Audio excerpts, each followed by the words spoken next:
మెదక్ జిల్లా Toopran police station పరిధిలో 10 నెలల క్రితం జరిగిన హత్య కేసును తూప్రాన్ పోలీసులు ఛేదించారు. తమ అక్రమ సంబంధానికి కొడుకు అడ్డు వస్తున్నాడని ప్రియుడితో కలిసి మహమ్మద్ పాషాను తన తల్లి రహేనా హత్య చేసి వాగులో పడేశారు.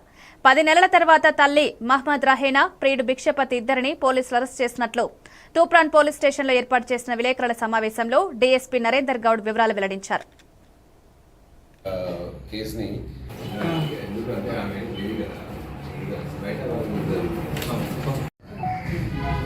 చాలా అతి ముఖ్యమైన ఒక కేసుని గత 10 నెలల నుంచి పరిశోధనలో పెండింగ్లో ఉన్న ఒక కేసు, మర్డర్ కేసుని తూప్రాన్ సిఐ రంగకృష్ణ, తర్వాత ఎస్ఐ శివానందం అండ్ టీము ఇవాళ ఛేదించడం జరిగింది.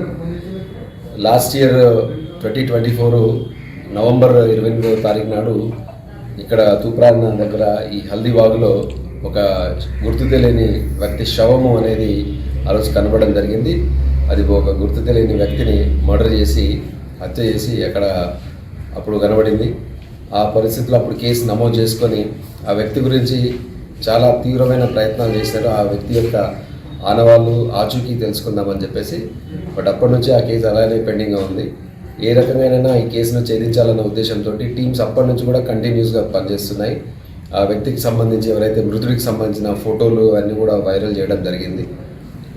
కొంత మాకు ఈ సాంకేతిక ఆధారాలు ఇవన్నీ కూడా దీంట్లో ఇన్వాల్వ్ అయినాయి.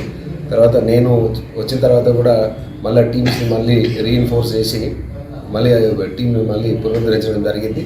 అందులో భాగంగా సిఐ రంగకృష్ణ, తర్వాత ఎస్ఐ శివానందం అంటే టీము కొన్ని సాంకేతిక ఆధారాలతోటి ఈ మృతుడిని గుర్తించడం జరిగింది. మృతుడు వచ్చేసి అహ్మద్ పాషా అని చెప్పేసి మన వెంకటాయపాలెం, తూప్రాన్ మండలంలో వెంకటాయపాలెంకి సంబంధించిన 25 సంవత్సరాల ముస్లిం యువకుడు.